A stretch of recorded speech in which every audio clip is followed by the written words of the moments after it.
Selamat siang, kembali lagi bersama saya Yunika Magdalena dalam reportase sore hari ini. Hari ini Jakarta PPKM level 2 berlaku 2 minggu. Aturan dan ketentuan masuknya Jakarta ke level 2 PPKM tertuang dalam Instruksi Menteri Dalam Negeri Nomor 1 Tahun 2022. Adapun Menteri Dalam Negeri Tito Karnavian menekankan aturan tersebut pada 3 Januari 2022 lalu. Tito menyampaikan Kemendagri ini berlaku selama 2 pekan. Adapun seluruh DKI dinyatakan masuk ke level 1 yaitu Kepulauan Seribu, Jakarta Barat, Jakarta Timur, Jakarta Selatan, Jakarta Utara, dan Jakarta Pusat.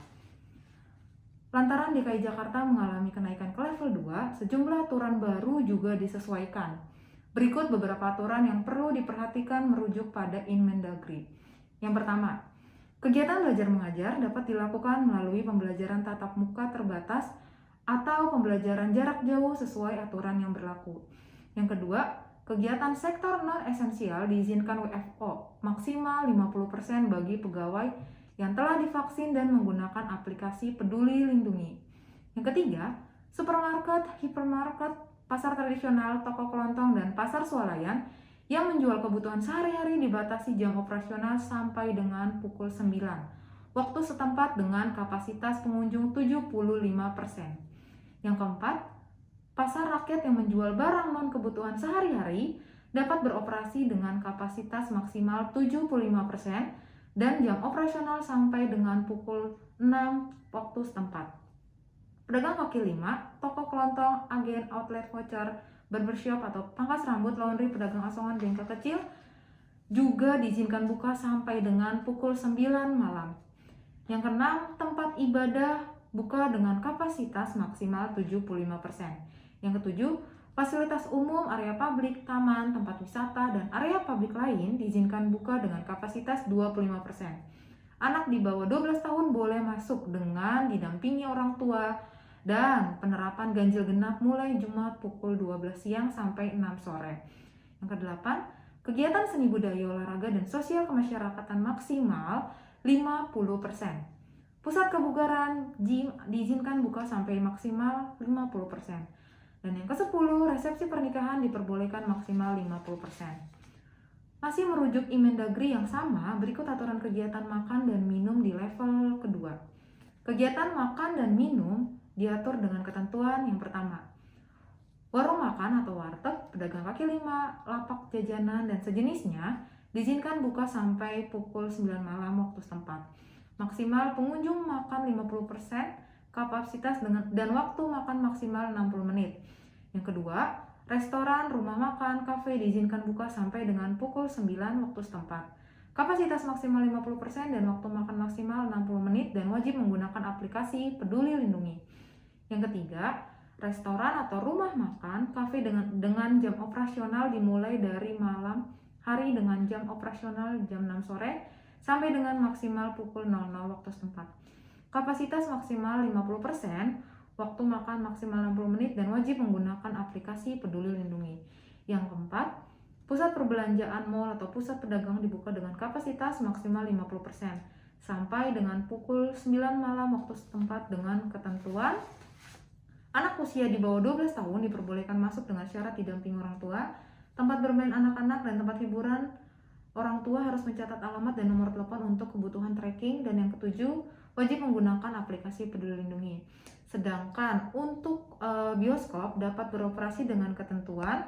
Yang pertama, wajib menggunakan aplikasi Peduli Lindungi. Yang kedua, kapasitas maksimal 70% dan hanya pengunjung dengan kategori hijau dan kuning dalam Peduli Lindungi yang boleh masuk. Anak usia di bawah 12 tahun diizinkan masuk dengan syarat didampingi orang tua. Dan yang keempat, restoran, rumah makan, di kafe, di dalam area bioskop diizinkan menerima makan di tempat dengan kapasitas maksimal 50%, waktu makan maksimal 60 menit. Oke, selamat siang Mbak Puput, selamat siang semuanya.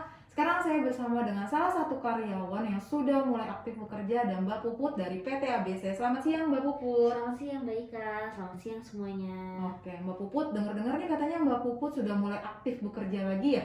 Iya, saya sudah mulai aktif bekerja 100% ke kantor. Dari kapan tuh Mbak Puput? Per 5 Januari 2022. Oke, Kira-kira itu Mbak Puput kantornya daerah mana ya? Kantor saya daerah Sudirman, Daerah Jakarta Sudirman. Selatan. Oke, daerah Sudirman ya. Iya, sebentar. Untuk kapasitasnya sendiri nih Mbak Puput ke Mm-mm. kantor, apakah ada aturan atau 50%, 75%? Sebenarnya sih sudah masuk 100% ya. Cuman tetap aja kita itu buat menghindari, karena kan kita baru dengar kabar nih adanya Omikron di Indonesia, masuk Indonesia. Jadi untuk menghindari itu kantor saya akan apa namanya memberikan ada fase-fasenya gitu, fase 0%, fase 0,50%. Jadi nggak 100% di kantor, walaupun semuanya sudah masuk tapi kita ada pembagian jadwal. Oh, lebih tepatnya ada jadwalnya, Yes, ada benar, tiketnya berapa ya, Mbak persen. ya. Yes, kita sekarang tapi sih sudah masuk 100% gitu. Oke, Cuma berarti semua ada karyawan pembagian ya. jadwalnya, iya. Oke, betul. Untuk aturan sendiri nih bagi karyawan yang mau work from office itu apakah ada Mbak atau dibebaskan seperti dahulu?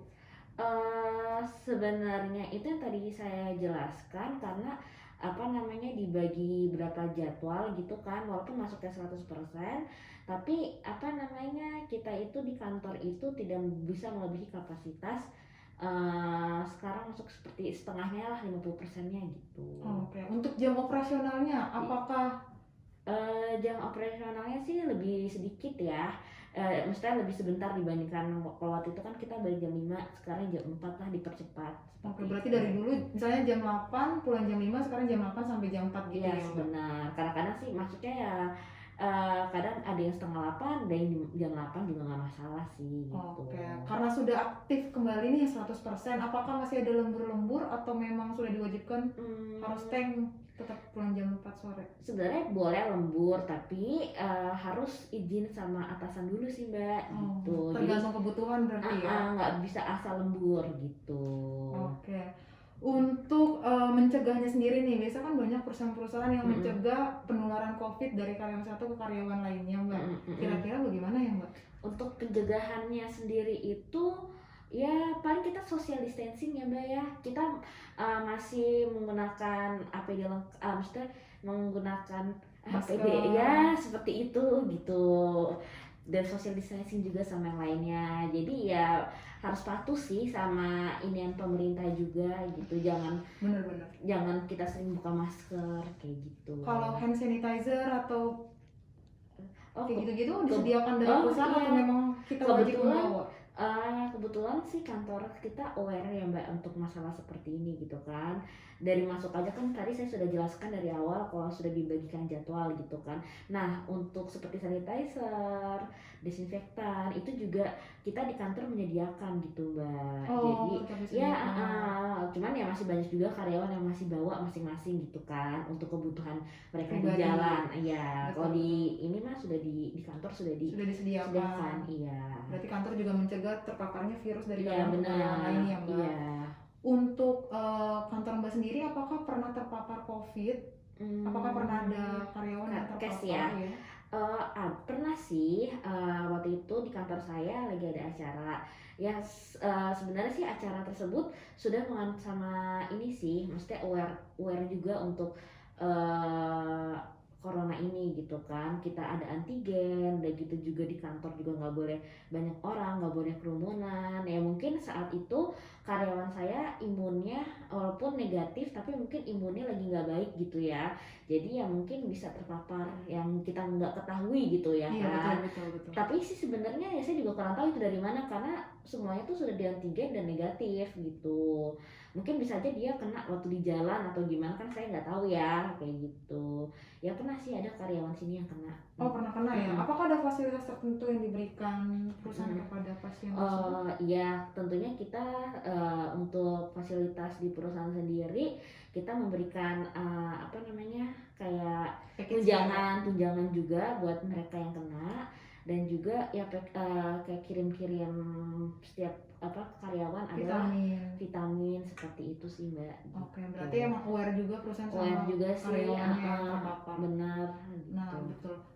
Berarti nih Mbak, kan sekarang di bulan Januari ini kan kita sudah masuk dalam PPKM level 2. Yang kita tahu kan banyak sekolah udah mulai aktif, karyawan juga sudah mulai aktif. Gimana nih menurut Mbak pandangan Mbak Puput terkait PPKM level 2? di mana posisinya sebenarnya masih ada virus baru kan, Iya, varian baru masuk ke Iya. Indonesia, tapi pemerintah menetapkan kita masuk harus PPKM level masuk kedua ke level dan kedua. sudah mulai aktif kembali sih, sudah mulai back to normal. Nah, Menurut Mbak Puput pandangannya seperti ya apa? kalau menurut saya mungkin untuk Omicron ini kan baru ya masuk ke Iya, Indonesia ya. benar.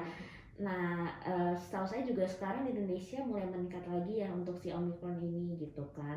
Ya lebih baik untuk karena saya lihat si corona ini tuh mutasinya tuh cepat sekali ya. Kayak misalnya kita habis vaksin gitu, Iya. dia udah bisa kebal dengan vaksin. Pintar sekali virus ini gitu. Jadi menurut saya sebaiknya sih lebih baik buat sekarang jangan 100% dulu ya, karena kan si Omicron ini juga bisa aja nanti kita masuk 100%, dia tuh juga lagi berkembang lagi gitu Iya sih, kan. betul. Kalau bisa sih kita ya dikasih inilah fase 10% atau fasenya 50% gitu, jangan 100% gitu. Oh, maksudnya lebih ke Maksudnya, jangan sampai 100% ya, seperti sekarang.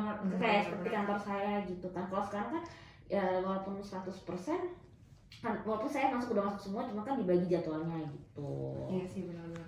Walaupun sudah 100% kalau bisa dicicil gitu ya, Yes, 75 benar. atau 80 ya, betul. Iya. Sekalipun juga vaksin sudah diberikan kepada anak-anak, Yes, benar. tetap harus ada aturannya gitu Ya, ya, karena jangan cuma yang langsung 100%. saya tahu tuh sebenarnya walaupun vaksin ada itu kan tidak mencegah kita buat kena corona ya. Iya. Cuman ya gejalanya apabila kita sudah divaksin tidak separah sama orang yang belum divaksin gitu. Iya, betul.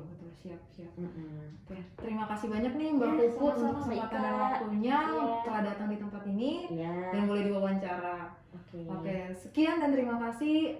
Selamat sore.